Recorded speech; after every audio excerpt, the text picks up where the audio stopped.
All this National Extreme Festival action is proudly brought to you by Comcare Medical Scheme, Dunlop Tires, Polo, the #1 in brakes, and InvestCare.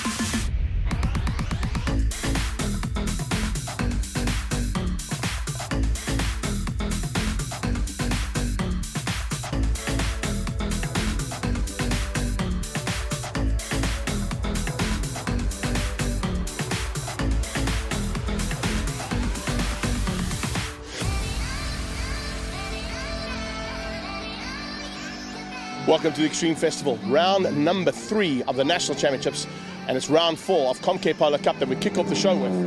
A completely different way of doing Polo Cup this time out in Quebec. Here at the Friendly City, we're going to get a little bit unfriendly with 40 minutes of endurance racing for the second heat of racing today, and it's going to be absolutely amazing to see what happens. But of course, we've got race 1 to sort out first. That's a normal sprint race, but in order to sort that out, they've got to go out there and do the qualifying, which they're busy with right now. It's going to be interesting to see who gets into that top 6 for Super Pole. Ethan Coetzee looks pretty confident that he's there, but looks on track like there might be a very good lap coming in here, possibly from Jean-Andre Marais or Jason Loosemore, and I think it's Loosemore. Loosemore has just snuck in and got up into that top 6. Charlie, so far so good, buddy. Nice little lap there to get you onto the front end, but you've got to do it one more time, and hopefully you've got a decent enough time for the second race as well, which is a 40-minute endurance race. Yeah, I think everyone's going to start battling for the enduro race because I think that's the start that matters the most. For the sprint race, we can still fight and make up positions, but I think the second lap time for the enduro race will be the best. The qualifying pace of the car was very good. Just want to thank the team and my parents for giving me the best car there. Actually, I'm so happy with the car now. Take us through that hot little lap there. Didn't quite get you to the front, but looks like in those race eyes that I can see in this helmet, there might be another lap in hand here. Yeah, I'm a bit in trouble. What we thought we're going to do is, of course, Michal and Lupini has only 4 pushy passes, where the other has a bit more than us. So I couldn't get a lap in that first lap. We struggled a bit with understeer, so I had to waste my other 2 pushy passes that I should have used now in Super Bowl. So I just hope I can get it to the top 3 again. It's going to be much more difficult, but we're gonna try our best. Time to get out there for Super Bowl, and Davy van der Merwe, as you heard there, has used up all his push-to-pass mechanisms, so he's going to be a little bit pushed to try and get to the front end. I think Charles Visser is looking for the perfect weekend, and he started things off really well with pole position for Super Bowl and pole position for the endurance race. As they come to the closing stages though, Davy, as you can see, just outside of that top 5, Giordano Lupini coming through nicely as well. As always, a man to watch out for here in the Super Bowl shootout. You said they gave you the best car in the world. It certainly is the best car in the world. That is an amazing lap you just put in. 11 dead. Well, yeah, it certainly is the best car in the world. I can't complain. I mean, we had a little bit of problems in Swartkops, and the team really worked day and night to sort the car out, and the car is very fast. It's a joy to drive and everything, and just got to put the lap together. Let's see if I can give the big person to the team tomorrow and win both heats. Just to say thank you, and yeah, feeling good for tomorrow. Car feels very good, like I said. So I must just stay calm and just take our time. So Charles Visser and Anthony Pretorius on the front row ahead of Nathan Victor and Jason Loosemore. Giordano Lupini and Davy van der Merwe ahead of Ethan Coetzee, Paxi Komani, Tyler Robinson. Incredible start there from the young lady up into the top 10 ahead of Faran Basha. Then it's Dean Fenter and Bryce Pillay. Jean-Andre Marais, the local man, ahead of Mo Karodia, and bringing up the rear end there. Look out for Roshan Goodman. And of course, we're looking for a big one from Rasley Harris.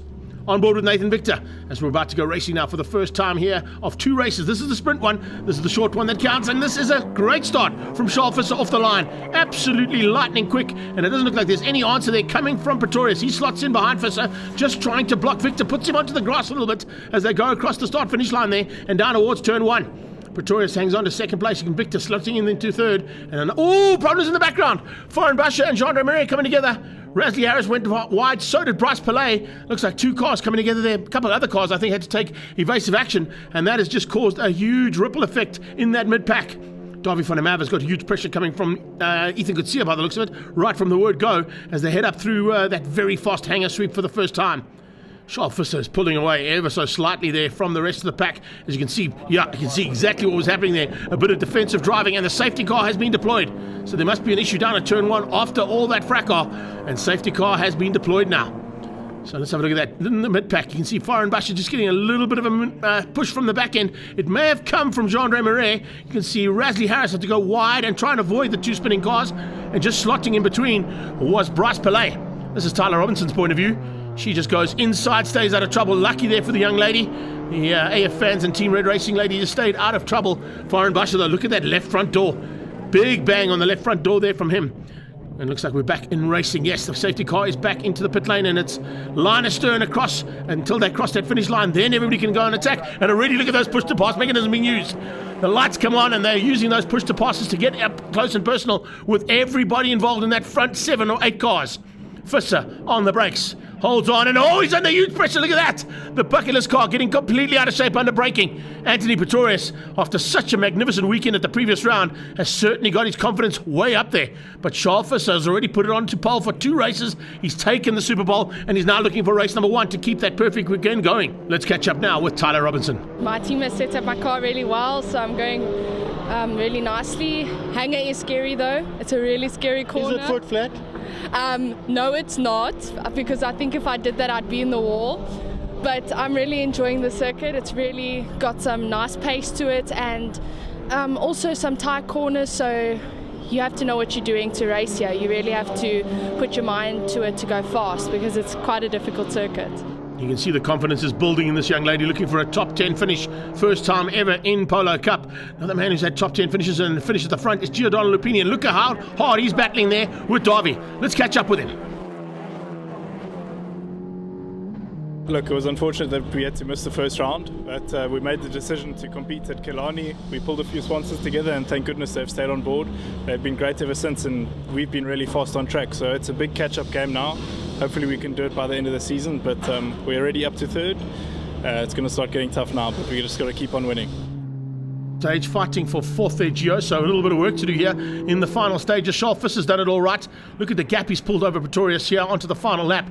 So it looks like it's going to be a continuation of that perfect weekend for Team Red Racing. Charles Visser, Anthony Pretorius continuing his merry way at the front end in 2nd place at the moment, and it's Nathan Victor looking for a podium. Brilliant stuff there from the Floors on Trend and Summit Racing, man. He is now getting through into those top 3 all the time, becoming a bit of a threat at the front end of this championship. As we get to the closing stages here, this is the final corner. Out of Dunlop they come, and those Dunlops, as you can see, sliding through there. Charles Visser, loving life at the front end, and we're taking the first victory here of the day. The perfect weekend continues for Visser, ahead of Pretorius and Nathan Victor. Jason Newsmore just squeezing out and getting ahead of Lupini. And then it was Kutsia, Baxi Kamani, Tyler Robinson with their first top 10, Dean Fenter and Bryce Pillay making up the top 10. Absolutely brilliant stuff. One thing that most of these drivers will be thinking about is the conservation of their tyres, because the next race is a 40-minute endurance race. And not only did Charles Visser take the victory here in race number 1, but he also scooped up the Dunlop Pole Position Award. We had a safety car on lap 2, and then I think that really abrupted the race pace. And then after the restart, Anthony hit the push pass and I did as well. And then he kept me on my toes in the first corner, but after I just made a little bit of a gap, and I think that just maintained me being calm, and then that just set the pace for a race. And then just happy we got the win, and going to prepare and analyse for the enduro race, and I think that will be a fun race.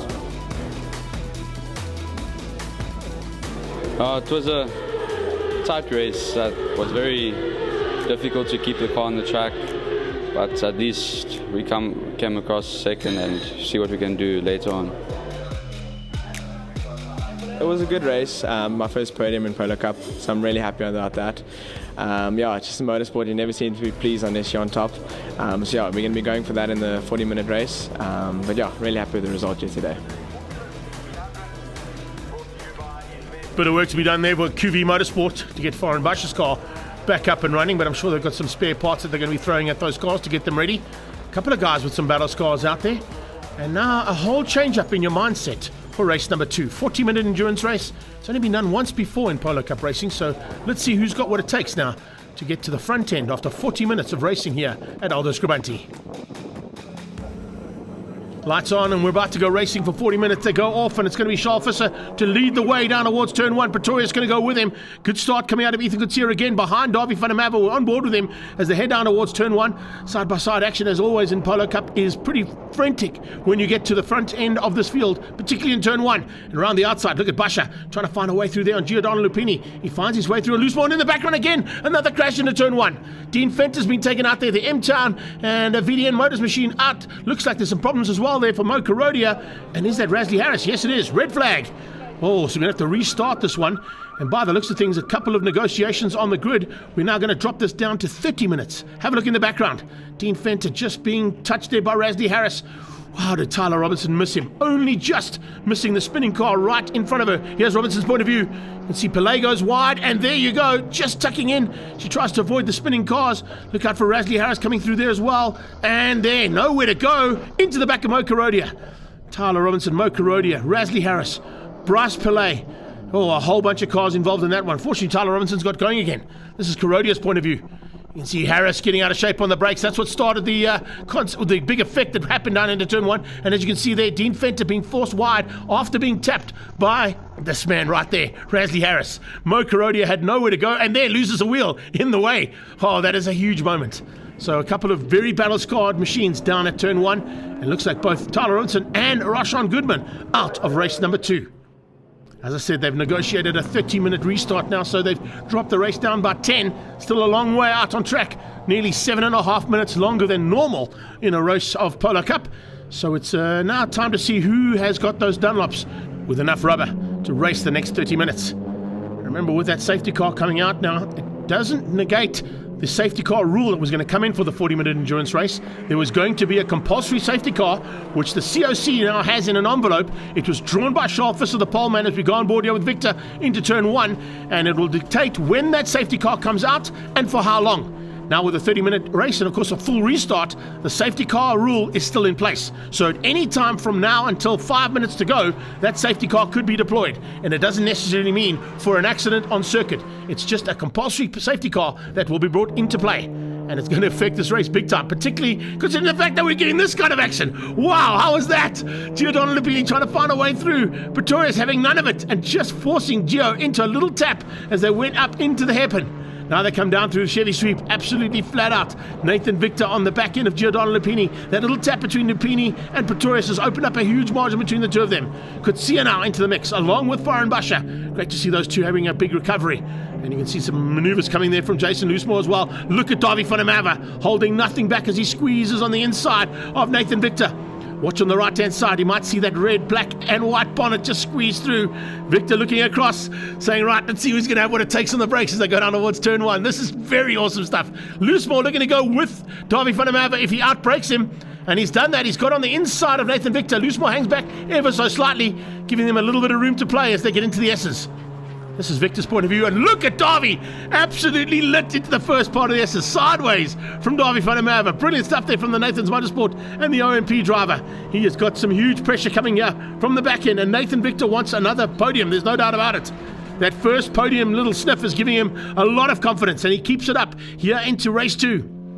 Looks like Giordano Lupini's closing ever so slightly there on Pretorius, but look in the background, the closing up effect that's happening with this little battle. And it's Faran Basha and Ethan Kutsia who's joined the party. 5-way fight for 4th place. Davy van der Merwe hangs on to it for now, but how much longer can he soak up that pressure from Victor? Victor's got huge pressure from Loosemore, and the same thing can be said from the 2 cars behind. Little gap. Oh, safety car's being deployed. There it is. The safety car rule is now in place. So how long is that safety car going to be out for now? They bring the safety car out. It concertinas the whole field back into each other's drops. And look at that, Jean-Andre Marais with a massive turnaround compared to his first race. Remember, he went off circuit in the first race. The local man looking to push hard now and maybe get into that top 10 if he can. This should be a little bit of a turnaround here. They weren't expecting this at this point in time, but of course no one expected the safety car because only the COC knew when it was coming out. And how many laps? It's only 2 laps. Only 2 laps of safety car and we're back up and racing.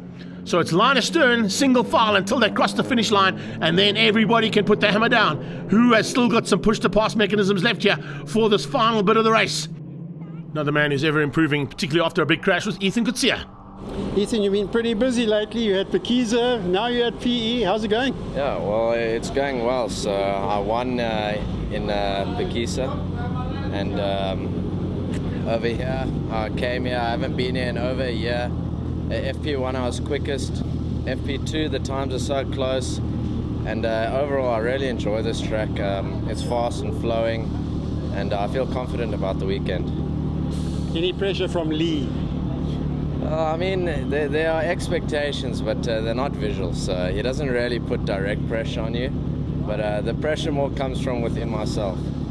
Or from Lee Thompson, the man he was referring to there, but I don't think there's a lot There's a lot of pressure being put onto Faran Basha though. Ethan Kutsia looking for a way past. He's got his own pressure coming from Dean Fenter. Bryce Pillay and Jean-Andre Maria just behind the two of them as they head into the closing stages here of this 30-minute enduro. Charles Visser is looking to do the absolute perfect weekend. If he gets this victory, he's taken every aspect that the points can give him, and that will include 2 fastest laps for the weekend as well. Giordano Lupini, as we heard from him earlier on, is trying to do the catch-up game, and right now he's got a lot of catching up to do. Let's see what happens now in the closing stages as they come down under braking. He's under pressure there from Darby van der Merwe into turn 1. They're trying to catch the bucketer's car just ahead there of Anthony Pretorius. The two of them have pushed hard, but they haven't quite been able to get there. Ethan Kutsia back onto the back end here of Faran Basha. Basha just soaking up that pressure, not giving any room yet to Ethan Kutsia from Lee Thompson Racing and JRT. As they come flying through into the S's. Ooh, a little touch there between Basha and Kutsia. It's closing stages time. You've got to put the pressure on. You've got to find a way through if you can. That's exactly what we're seeing here from these three. Little late dive there from Darby. Can't quite get up the inside. Then further back there, Jason Newsmore trying to find a way past. Can't at this stage. And Victor is just ahead of them. So there's non-stop action here between these guys. This is the kind of action we expected to see. It's only 30 minutes we got of it instead of the 40. But needless to say, take nothing away from all the action that's been provided in this enduro. Giordano Lupini now with a last-ditch effort. Can he find a way through? Doesn't look like he's going to be able to do that. He runs a little bit wide going into Dunlop. Charles Visser comes out of Dunlop and looks for that checkered flag again. That's it. The absolute perfect weekend for Charles Visser for Team Red Racing. Second place is Pretorius, but how close is third? Giordano Lupini and Darby van der Merwe coming across the line 3 and 4. They were ahead of Nathan Victor and Jason Newsmore. But if you look at the results, down in 11th place is Giordano Lupini with a penalty being incurred. And it's Anthony Pretorius who finishes ahead of Darby van der Merwe, Nathan Victor and Jason Loosemore, with Faran Basha making up the top 6. High five amongst the top 2 there. They were very impressive out there. So was Giordano Lupini, but I don't think he realizes he might have had a post-race penalty. Not bad. We had great pace. We got up to 3rd. I felt like I could have been in 2nd and probably could have caught the leader, but Anthony defended so well I just couldn't find a way past. So otherwise it was a fun race. Can't complain. A bit of bumping and barging, but I think that's what Polo Cup is about. Yeah, it was difficult. The whole race I had Giordano on my tail, so it was, and eventually I just came home to come 2nd. So we move forward and we see what happens in the future. So yeah, I think this was the pinnacle of the race weekend. You know, this was the enduro race, and this is where all the hard work for preparing and everything went into. I had a good start, and then there was an unfortunate incident in turn 1. I hope everyone is okay. And then we had a restart again, and then I started pulling, just doing some fast laps and stuff, and then after that just try and manage the car and not overdrive.